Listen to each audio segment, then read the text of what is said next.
last heat of the time finals of the 1,650-yard freestyle. And Paige McKenna, the defending champion. McKenna walks out with a Wisconsin cap and tries to defend, the sophomore from Easton, Pennsylvania.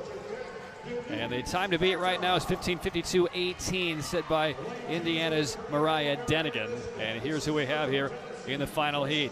Denise Ertan, an Olympian from Turkey. She's a freshman for Georgia Tech.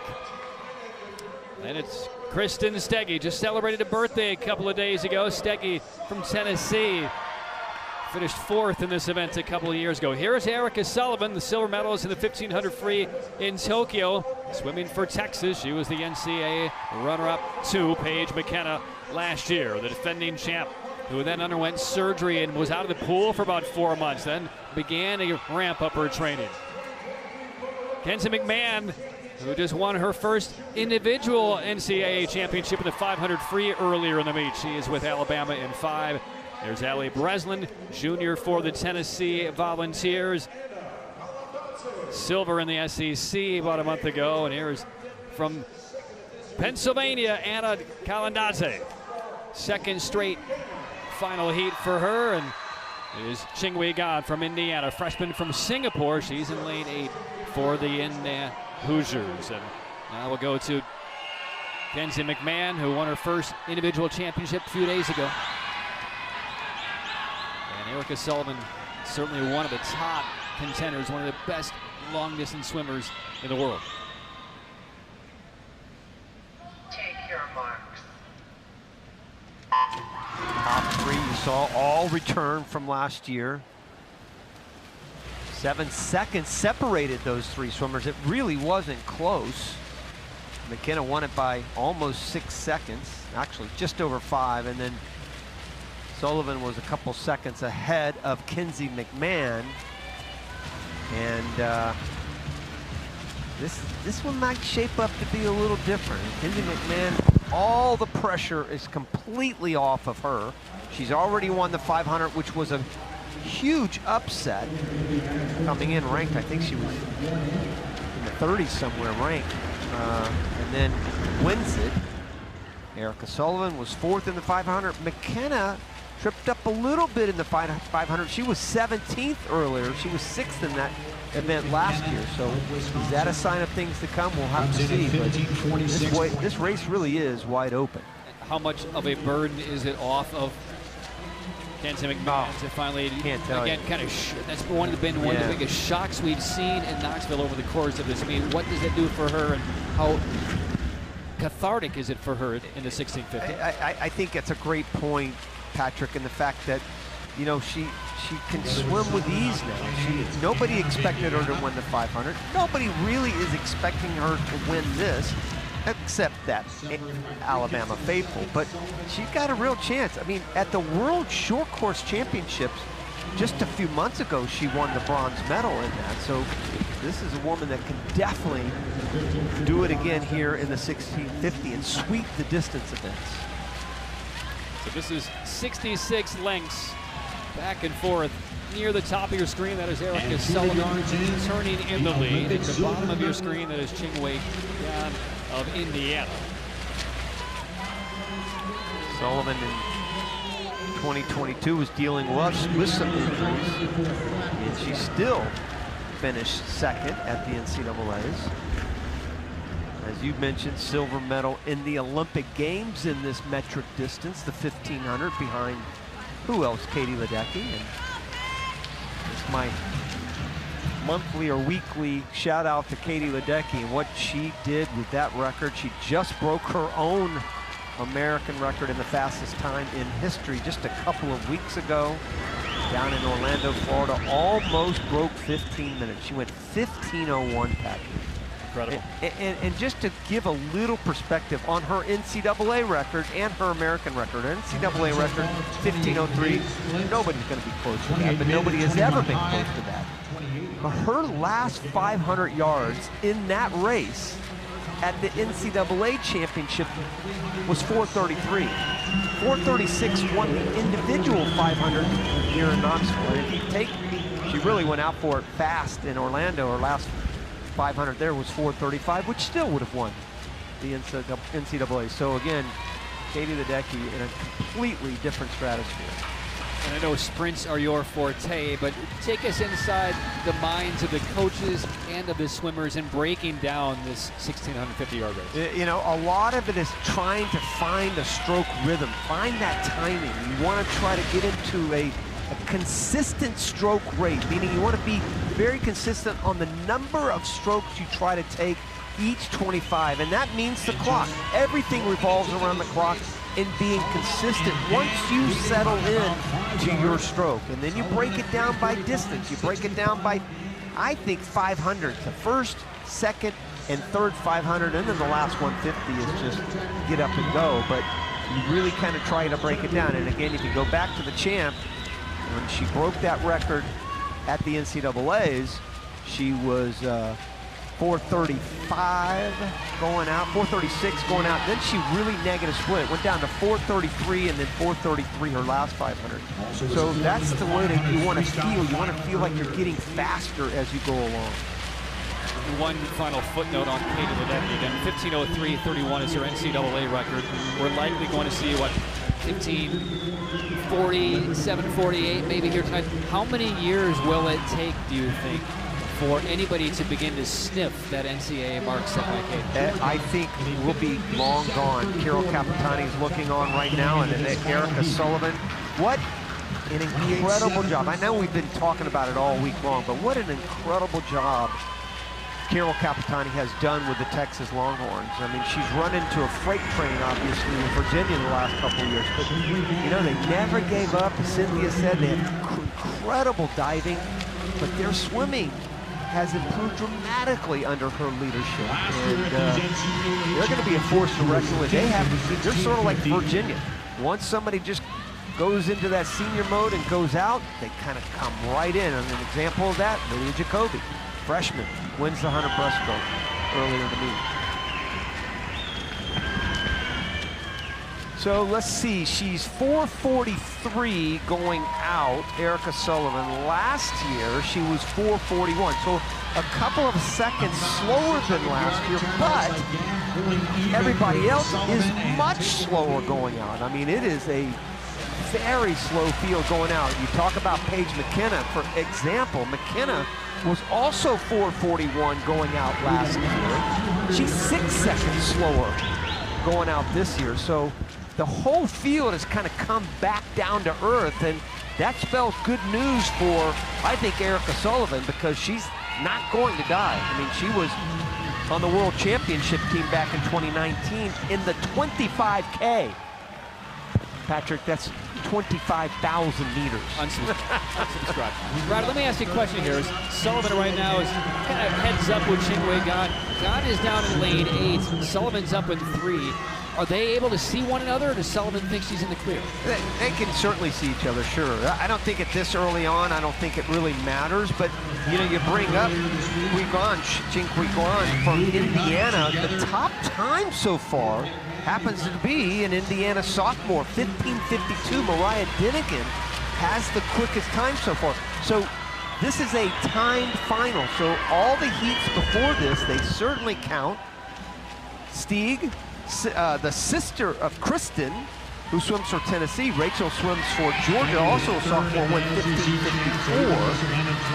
And then it goes to Liberty Williams from Louisville, 15:55. So I don't think those times will hold up, but right now, you know, the Indiana Hoosiers swimming really well in these distance events under the tutelage of Ray Luz and a great staff there. Let me ask you one more question, because Gan comes in as a freshman from Singapore, just came to the IU campus a little more than a year ago. We saw at the SEC Championships, Levi Sandage of Kentucky in his true freshman year shocked that conference by dropping about 18 or 20 seconds. Is that maybe in the wheelhouse potentially for Gan to make a big drop and contend? Yeah, I definitely think so. And I think if I remember right, he did it from one of the outside lanes as well. And there's no doubt that, you know, she's in a field now, Patrick, that has come down to earth as far as going out. Nobody was the rabbit except for Erica Sullivan, and even Erica was slower than she went last year going out, and now she's come back to the field. And Yeah, maybe what happened is Ching Hwee Gan actually saw her teammate end up going about 5 seconds faster than her seed time and said, you know, I'm already finaled in the 500. She got the final in the 500. There she is, way down there at the bottom. And, you know, I made a final, something that not a lot of people thought I was going to do. She was 30th last year in the 500. She did get 10th in the mile last year. And it's coming up on the 1,000 mark here in about 100 meters. That was the 900-yard turn right there. And if nothing else, gone by kind of being the rabbit in one of the outside lanes might impact the race strategy for the others across the pool who didn't expect to see Gan do what she's doing. Sullivan right now is second. Steggy of Tennessee is right on her left shoulder in lane 2. And then we have Paige McKenna in the red cap, the defending national champion in 4. And McMahon of Alabama takes the turn southeast with those 4, but right now it is still a comfortable lead, about 2 1/4 seconds for Ching Hwee Gan. And again, if you break down her splits and what she's been able to do split-wise, and look at the last 6 or 7 50s. 8-7, 28-7, 8-6, 8-7, 8-6, 8-7, 8-6. I mean, she is, that's what you want to do. Settle into kind of a consistent 28-6 right there, 28-8. Went up a little bit, 28-8. And now the rest of the field has caught Erica Sullivan. And there's a 4-way basically tie for second place. And that was the 1,000 mark. So she's 9:30 at the 1,000. And McMahon, again, the 500 national champion earlier in the meet, looking very smooth and just beginning to accelerate a little bit. She's starting to make her move, trying to hunt down Gan, but right now McMahon is sitting in second. White cap in lane 5. I really love the way Kinsey McMahon's looking right there, and she's solidly now in second place. She's gone by them, and as you said, she can see over there in lane 8. You can see the vision is probably going to be there when she comes and swims and breathes into that side. She can kind of see the weight that Ching Hwee Gan is producing. And if you start to look at McMahon splits, now let's take a look at them. 28-6, 28-5, 28-4. A little bit of drop each way. That one went up to 28-7, but she's basically virtually even now, split-wise, with Ching Hwee Gan. And McKenna starting to make a little bit of a move too there with the red cap. She doesn't want McMahon to get away. Now McKenna in the red cap, the defending champ, she beat Gan in the Big Ten championships by almost 10 seconds. Right. That was about a month ago, and this race is formulating a whole lot differently. It's not happening. She's not going to get beat by 10 seconds. She may be run down, and that's going to be tough to do, but she's not going to beat her rival, Ching Hwee Gan, by 10 seconds. She is having the race of her life right now. We've only got 4.5 minutes left. I mean, she's looking really good, and she's got a perfect view. Keep that shot, guys. See that right there? That's a perfect view to that field right there, so she can see exactly what's going on. She knows what she has to do, putting a little kick into it. Great distance per stroke, great line. Look at that line. Very consistent with each 25. Again, if you look at the consistency, and that's what you look for. 8-7, 8-7, 8-8, 8-8, 8-8. I mean, every single one is right there. That one, though, 29 flat. That's the first time she's been over 29. And now everybody else, or at least when I say everybody else, there's 3 or 4 that are under 29. So they're starting to inch up just a little bit. They're running out of room, but this race is far from over. You look at it and you think, oh, she's going to win it. Nah, not quite. 250 yards to go. It is still Gan, and there is the head coach for India, or the Indiana Hoosiers. The teammates right there. Ray Lewis, who coaches those milers. Wisconsin having another quiet, great meet here.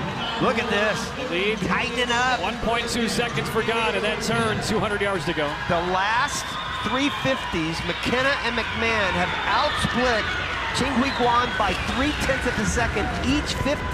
That adds up to about a second over the last 150 yards. Here they come. And this is going to be a great one. We'll see what's left in the tank for the freshman from IU from Singapore, Ching Hwee Gan, bottom of your screen. She has led from about the 300-yard mark. She's fallen off, though. McMahon almost outsplit her by a second there. I like McMahon. I just like the way she's really ramped up her rate and real consistent. McKenna still has that kick. She's not out of it. Well, McMahon has gone by her. Just kind of nose past Ching Hwee Gan. Gone by her. First time. 100 yards to go. That's the first time that she has led this entire race. That's 1,450 yards into the race. I don't know. I love McMahon. She's now starting to make even more of a wedge. She outsplit McKenna there by 0.6 of a second and outsplit Ching Hwee by almost a second. Let's see this 50. Yeah, 28.2 to 29.1 and 29.2. This is all Kenzie McMahon. 150 yards to go. McMahon, center of your screen, now in the lead. Gan trying to hold on to second. The defending champ McKenna right now flips in third. Yeah, nobody's catching her. She tasted that thrill of victory in that 500, and now nobody's catching her. She was 6th back in 2021. She was 3rd last year. She even raced in this race in 2019 and finished 7th. She has been with this program seemingly forever and has broken through in Knoxville across this meet. She's going to win it. This is going to be the most delicious sound for Kenzie McMahon. That bell. 50 yards away from a double national championship week in Knoxville.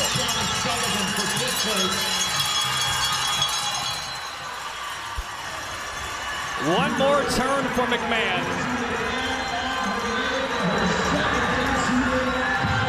And this will be a daily double for the Alabama Crimson Tide.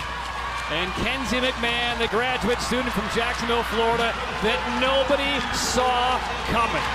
Touches in 15:43.84. McMahon is a double national champion. Gan does finish 2nd in the heat, and she will be the national runner-up, 15:46 her time. And Paige McKenna, the defending national champion, finishes 3rd, 15:48. How about that reaction? Goodness. Wow. What were the odds on that double national championship coming in? What a great double. I can guarantee you not a lot of people picked this young lady to double in the 500 and 1650, especially the 500. And here's right where she took the lead, right here. After 1,450 yards, boom. Once she felt like she had the lead, it was all over. She had it in the 500, and she's got it right here. 66 links in, and she goes out a winner. And how about the Alabama Crimson Tide? Margot Gear right there, the head coach. She was about 3.5 seconds off of the lead, 400 yards into this race. And Kenzie McMahon just rips it away over the final couple of 100 yards. The official results of Heat 6, McMahon 15:43, Gan and Paige McKenna.